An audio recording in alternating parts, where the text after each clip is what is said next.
Nitya. How are you doing? Good to see you. Hey Peter, good to see you too. It's really hot, eh? Yeah. What kind of coffee are you having today? Um, I'm actually having a chai latte. What Oh, about that's you? nice. Yeah. I have some Colombian coffee. I used to live in Colombia, so I like Colombian coffee. So do you know what? Like today, a year ago, we launched our transformation report. So it looked at how food systems have to be transformed because food systems are failing. They haven't been, we're not on track with achieving the SDG goals. So that was 1 year ago. And now I'm also involved in the Food Systems Summit and everybody is talking about the food system. So it seems that we were way ahead of time with our thinking back then. And all the conclusions and actions that we draw there, they're super relevant.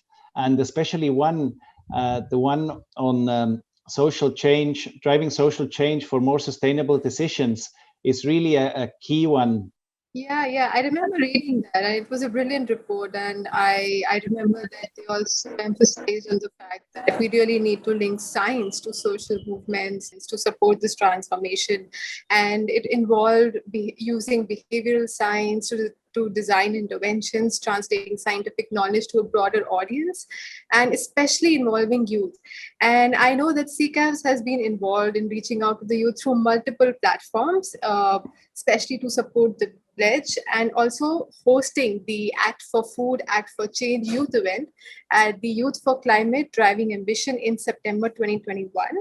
And CCAFS also participated last month in an IAAS conference, which is reaching about a network of 10,000 students across 50 countries. And we did also highlight our youth strategy there, which kind of put forward key research priorities and entry points on how youth could be involved in the food system transformation process. Yeah, amazing, all the good work that CCAFS is doing.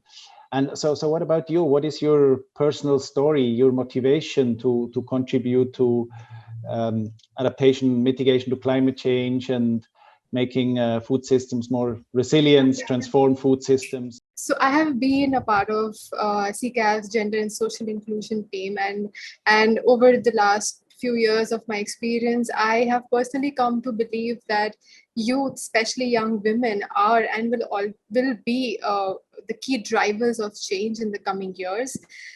They really have the power to be innovative, and they come up with new ways to adapt to climate change in food systems. And I've seen several examples on the field. So, for example, in India and South Asia, young men and women have been leveraging digital tools like WhatsApp, and they've become these intermediaries. They're trying to help their elder generation get access to machinery, to weather information, and to markets through these digital tools.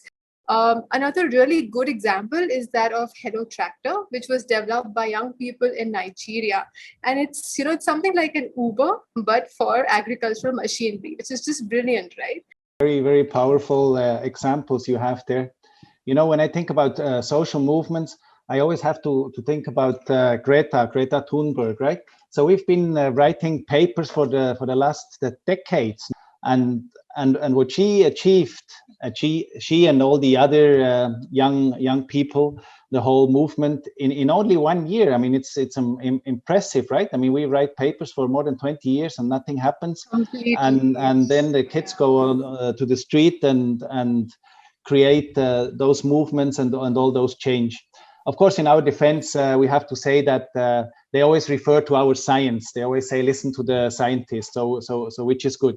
But we really should think on how we can work much more closer with Greta Thunbergs of the world and help them, provide them with the information, the data, the insights that they need.